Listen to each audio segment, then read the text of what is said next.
سلیمان علیہ السلام کا ذکر ہے، وہ داؤد علیہ السلام کے وارث تھے، بیٹے تھے، اور انہیں پرندوں کی بولیاں سکھائی گئیں۔ جنات اور انسانوں کے لشکر کا ایک فوجی ڈسپلن کے ساتھ ان کے پاس حاضر رہتے تھے۔ وہ جو ان کا لشکر تھا نا، اس میں انسان بھی تھے، جن بھی تھے، اور اس کے اندر پرندے بھی تھے۔ ان کا لشکر تھا، وہ ہمیشہ ان کے پاس رہتے تھے۔ حضرت سلیمان علیہ السلام گزر رہے تھے تو ایک مقام سے آپ گزرے جہاں چیونٹیاں بڑی کثرت کے ساتھ تھیں۔ تو ایک چیونٹی جو ان چیونٹیوں کی سردار تھی، ان چیونٹیوں کی بڑی تھی، اور مفسرین کرام نے یہ بھی لکھا ہے کہ وہ تھی بھی، ایک آنکھ اس کی کوئی نہیں تھی، ایک ٹانگ اس کی کوئی نہیں تھی، لیکن اس حال میں بھی وہ چیونٹی جو تھی وہ چیونٹیوں کی قیادت کر رہی تھی۔ تو حضرت سیدنا سلیمان علیہ السلام کا لشکر جب وہاں سے گزرا تو وہ کہنے لگی یا ایھا النمل ادخلوا مساکنکم، کہنے لگی چیونٹیوں اپنے بلوں میں گھس جاؤ، کہیں ایسا نہ ہو کہ سلیمان علیہ السلام کا لشکر بے دہانی میں، سلیمان کا لشکر توجہ نہ کرے اور تمہیں پاؤں کے نیچے مسل دے، لہذا اس طرح کرو کہ تم اپنے اپنے بلوں میں گھس جاؤ۔ حضرت سلیمان ابھی 3 میل دور تھے، تمام مفسرین نے لکھا ہے 3 میل دور تھے، تو وہاں سے چیونٹی بولی تو قرآن کہتا ہے کہ حضرت سلیمان اس کی بات سن کے ہنس پڑے، فتبسم ضاحکا، آپ اس کی بات سن کے ہنس پڑے۔ تو اللہ تبارک و تعالیٰ نے اس بات کا ذکر قرآن مجید میں فرمایا، اس پر کئی کچھ لکھا ہے۔ اسی طرح سے ایک بات اور لکھی ہے ہمارے مفسرین نے کہ حضرت سلیمان ایک دن اسی طرح نکلے، قحط پڑ گیا تھا، بارش نہیں ہوتی تھی، تو حضرت سلیمان باہر میدان میں نکلے دعا کرنے کے لیے، خشک سالی تھی، تو جب آپ گئے تو ایک چیونٹی اپنے پر پھیلا کے دعا مانگ رہی تھی، تو رب کریم نے فرمایا سلیمان آپ واپس چلے جائیں، بارش آ جائے گی پر آئے گی چیونٹی کی دعا پہ۔ تو حضرت سلیمان نے عرض کی مولا میں بھی تو اتنا لشکر لے کے آیا ہوں نا، تو چلو ہمیں بھی دعا کر لینے دے، تو چیونٹی کی دعا پہ برسا دینا پر دعا کر لینے دے۔ فرمایا نہیں، آپ واپس جائیں، دعا نہ مانگے۔ یا اللہ کیوں؟ فرمایا چیونٹی کا دل ٹوٹ جائے گا، وہ تو کہے گی کہ یہ سلیمان کے لشکر دعا پہ پھر بارش آئی ہے، تو آپ نہ کریں تاکہ اس کے دل میں یہ بات رہے کہ نہیں میرے رب نے میری دعا پہ بارش فرمائی۔ آپ جائیں، آج بارش آئے گی پر آئے گی چیونٹی کی دعا پہ۔ تو جو چیونٹی بارش کی دعا کرے قوم کے لیے، اللہ اگر اس کا ذکر قائم رکھتا ہے تو جو اپنی قوم کے لیے ہدایت کی دعا کرے، اور کبھی کبھی گردن جھکا کے دیکھا کرو کہ دل میں رسول اللہ کی امت کا درد کتنا ہے۔ اگر کہیں حضور کی امت کا درد ہے تو پھر انشاءاللہ ذکر قیامت تک باقی رہے گا، پھر انشاءاللہ قیامت تک آنے والی نسلیں بھی آپ کا ذکر کریں گی اگر حضور کی امت کا درد سینے میں موجود ہے۔ اسی طرح سے پھر حضرت سلیمان کے لشکر میں نا ایک ہدہد نامی پرندہ بھی تھا، لشکر کا کارکن تھا پرندہ، ہدہد غائب تھا۔ تو حضرت سلیمان کہنے لگا کدھر گیا وہ ہدہد؟ نظر نہ آ جایا سخت سزا دوں گا، یہاں تو کوئی اچھی خبر لائے گا، چونکہ وہ ہدہد پرندہ جاتا تھا تو خبریں لا کے دیتا تھا، ورنہ سزا دوں گا۔ اتنی دیر میں ہدہد بھی آ گیا۔ تو یہ پرندے جو کارکن ہوتے ہیں بڑے سیانے ہوتے ہیں، کبھی بندہ ناراض ہو تو صحیح خبریں لے آتے ہیں، تو صحیح خبر لے کے آ گیا۔ آتے ہی آ کے بیٹھا تو اس نے حضرت سلیمان علیہ السلام نے کہا کہاں تھے؟ عرض کرنے لگا حضور میں ملک سبا گیا تھا، وہاں ایک عورت حکمرانی کرتی ہے، اس کا نام بلقیس ہے، بہت بڑے تخت پہ بیٹھتی ہے، 80 گز اس کا تخت لمبا ہے، 40 گز چوڑا ہے، اور شاید 80 من کے 80 ٹن اس کا وزن ہے۔ تو حضور وہ سورج کو پوچھتے ہیں، حضرت سلیمان نے فوراً خط لکھا، فرمایا جا کے اسے میرا خط دے دو کہ یہاں تو کلمہ پڑھ کے ہماری فرما بردار بن جائے، ورنہ تیار ہو جائے، جو اللہ کے غیر کو پوچھتے ہیں ہم ان کے خلاف جنگ کریں گے۔ وہ جب لے کے گئے نا خط، یہ حدود گیا تو وہ میٹنگ کر رہی تھی، اس کے وزیر مشیر سارے بیٹھے تھے، اس نے جا کے خط پھینک دیا ملکہ بلقیس کی جھولی میں۔ اس نے خط پڑھا تو ڈر گئی، وزیروں کو بلایا۔ حضرت سلیمان، قرآن کہتا ہے حضرت سلیمان نے کہا تھا خط پھینک کے نا تو سائڈ پہ ہو کے سننا وہ کیا کہتے ہیں۔ بندوں کے لیے منع ہے، پرندوں کے لیے جائز ہے۔ بندوں کے لیے منع ہے سائڈ پہ ہو کے سننا، ہاں جس کی جاسوسی کی ڈیوٹی ہو، کفر کی جاسوسی کی، اس بندے کے لیے بھی جائز ہے. تو یہاں ایک تو وہ پرندے تھے, دوسرا کفر کی جاسوسی کر رہے تھے. سائڈ پہ ہو کے سننے لگے تو ملکہ بلقیس کہنے لگی اب کیا کرنا ہے, یہ خط آیا ہے. تو وہ کہنے لگے ہم تیار ہیں, آپ حکم کریں, ہم لڑنے کو تیار ہیں, لڑیں گے. وہ کہنے لگی نہیں, تیزی نہ دکھاؤ. قرآن مجید کہتا ہے کہ وہ کہنے لگی جب لڑائیاں ہوتی ہیں تو شہر تباہ ہوتے ہیں, ملک کھنڈر بن جاتے ہیں, لڑائی مسئلے کا حل نہیں ہے. انہوں نے کہا کہ میں نبی ہوں. ایک دفعہ آزما لیتے ہیں کہ نبی ہیں کہ نہیں, معاذ اللہ آزما لیتے ہیں. کہا کیسے؟ کہنے لگی تحفے تحائف بھیجتے ہیں, اگر مال پر دل للچا گیا تو پھر نبی نہیں بادشاہ ہے, اور اگر مال پر دل للچایا نہ تو پھر اللہ کے کامل بندے. یہ فرق اس نے اس وقت بیان کیا. اس نے 500 کنیزیں, 500 غلام, بڑے شاندار لباس پہنا کے, 500 گھوڑا بڑا تگڑا, اس کے اوپر مال و اسباب رکھ کے تیاری کرا کے حضرت سلیمان کی طرف بھیجا. ہدہد پہلے سے خبر لے کے آ گیا. حضور اس نے یہ پروگرام بنایا ہے.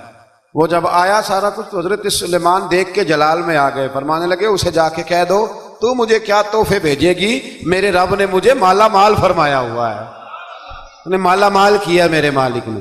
جا اسے جا کے کہہ تو کیا تحفے دے گی. جب رب دیتا ہے تو پھر کوئی کمی نہ وہ نہیں چھوڑتا. بندے کیا دے سکتے ہیں, بندے تو بیچارے 10 دیکھ کے تو 10 دن ان کی آنکھیں نہیں کھلتی. فرمایا جو اللہ نے جو دیا ہے کیا بات ہے اس کے دینے کی. تو فرمایا اسے کہو یا فرما بردار ہو کے آ جائے یا جنگ کے لیے تیار ہو جائے, ہم اسے اس کے شہر سے ذلیل کر کے نکال دیں گے. اس نے جا کے جب پیغام دیا تو اور ان لوگوں نے بھی آ کے بتایا کہ وہاں تو ہم عجیب منظر دیکھ کے آئے ہیں کہ جانور بھی ہاتھ باندھے کھڑے ہیں, وہاں تو جنات, سرکش جنات کھڑے ہیں.